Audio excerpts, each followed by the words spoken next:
Now, Liliesleaf Farm Museum, described as the nerve center of the liberation movement, is facing a cash crunch made worse by the COVID-19 lockdown. The farm is located in Rivonia, Johannesburg, and it's where the Communist Party of South Africa had its headquarters in the 1960s. And the then banned ANC had its underground meetings. For more, we're joined by Liliesleaf Trust CEO Nicholas Volpinik. Before we go perhaps into some of the challenges that Liliesleaf itself is facing right now, today is Heritage Day, and I want us to talk about the importance of memory, especially in preserving heritage in a country as diverse as ours. Good evening, Kathy, and good evening to your listeners, and happy Heritage Day.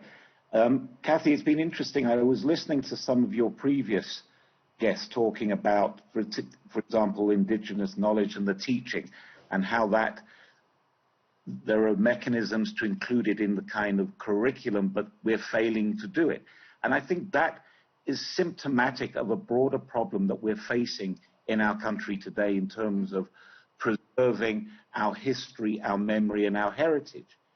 We have somehow fallen into a psychosis whereby we do not recognize, acknowledge, or understand the importance of our past, of our heritage, of our history.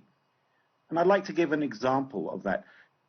The other day I was watching the movie The Da Vinci Code, and it began with Tom Hanks giving a lecture to his students, talking about symbols. Why am I raising this? Because what he says goes to some degree to the very heart of the problem we are experiencing in this country around preserving memory. He said, if we want to understand the meaning of these symbols, what they represent, what they articulate today, we have to understand the historical context of those symbols. If we do not have a historical context, we cannot understand their meaning today and what their relevance is today and what they articulate. It's such an important issue that you're raising, and I suppose the preservation of this heritage and this history, it's something that we can do as individuals, but it's also a process that needs to be led in many ways from a governmental perspective. Look, I agree. I mean, the government ultimately has the responsibility and the duty to promote history, to ensure that it becomes a part of the syllabus. And what do I mean by that? It becomes a compulsory aspect of our syllabus.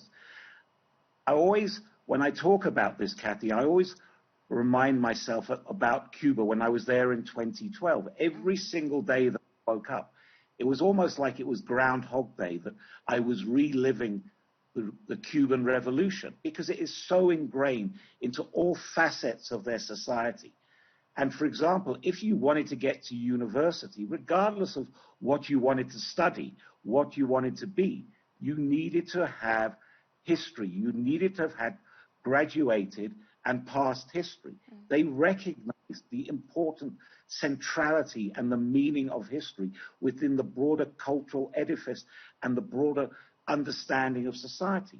I mean, what I find so fascinating is if we go back and look at all the great social thinkers. For example, Hegel talked about the consciousness of the individual within a historical context. He said, we cannot understand who we are in terms of our consciousness unless it's grounded within a historical framework.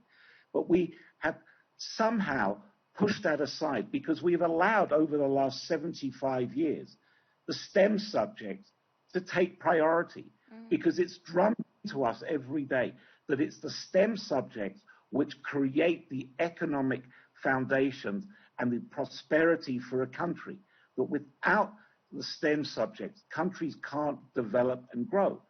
The problem with that, though, is that if we neglect our history, we're soulless. We may grow, but we don't know who we are.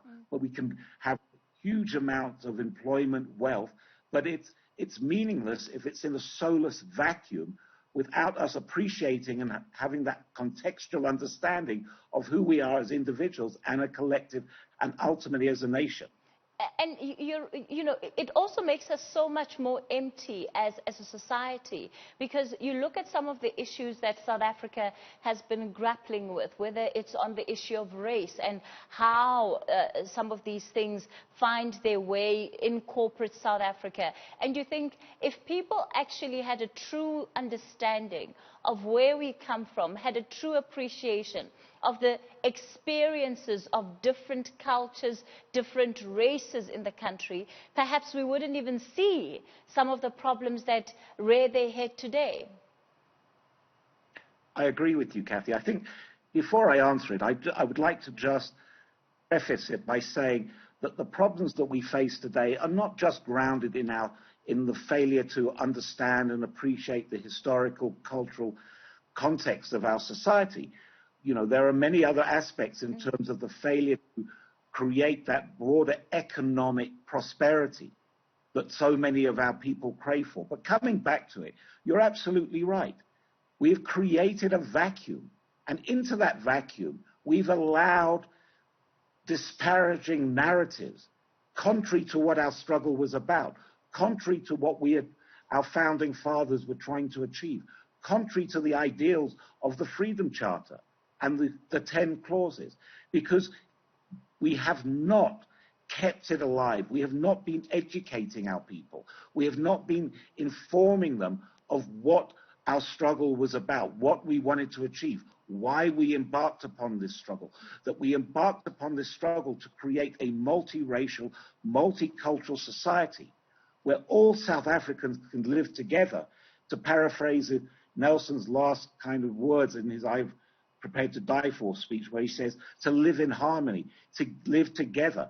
I mean, in his inaugural speech, he said, never, never again shall we allow this beautiful land of ours to be, and I'm going to paraphrase, to be oppressed by one group over another. And failure to kind of encapsulate and take these important words that are either written into our Constitution, into our Bill of Rights, and that are predicated on our Freedom Charter, we have created a space and a vacuum which has compounded the situation that we find ourselves in today, which has compounded that sense of intolerance, that sense of unwillingness to understand and appreciate who we are and what we're about.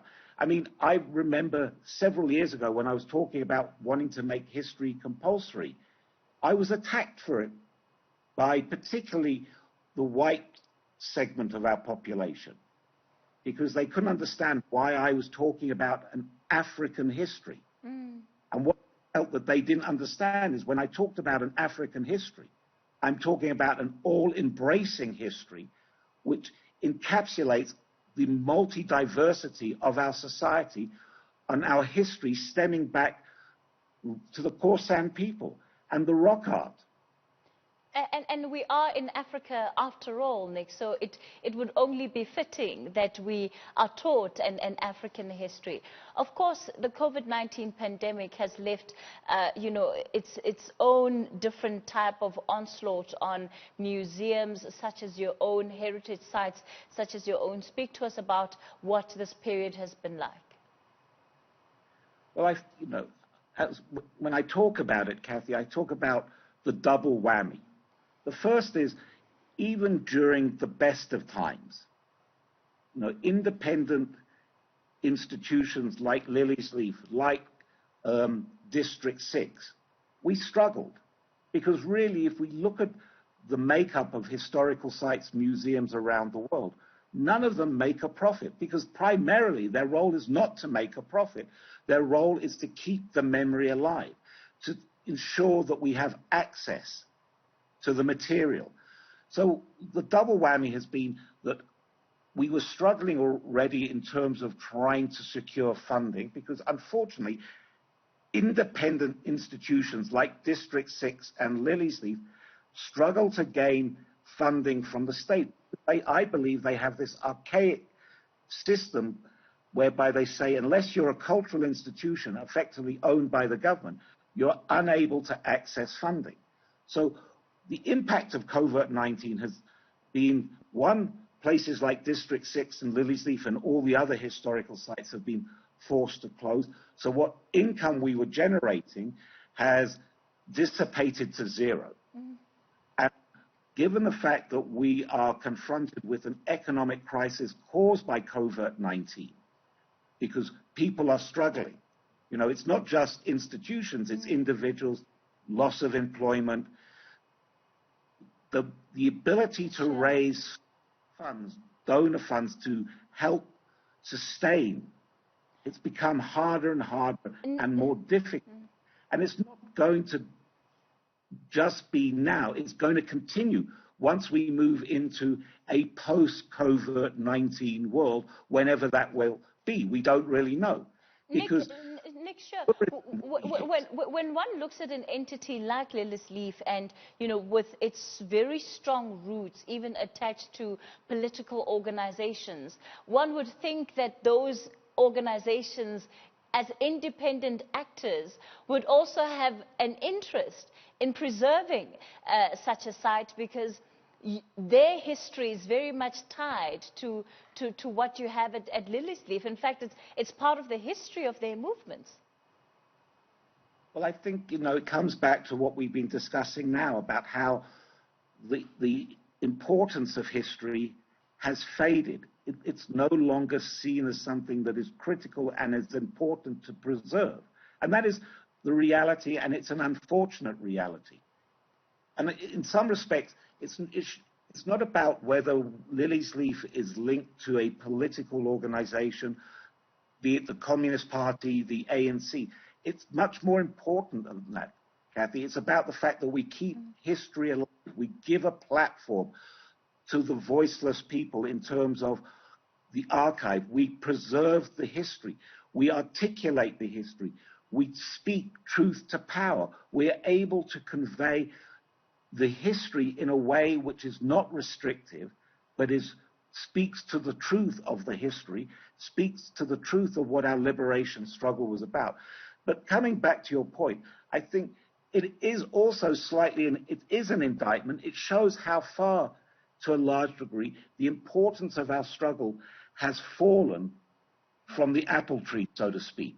How far the apple has rolled away from the tree in terms of recognizing the importance, again, as I keep stressing it, of our history, of our liberation struggle history and what it means, but not just our liberation struggle history, as some of your previous speakers were talking about, the history of our society, of our country in general.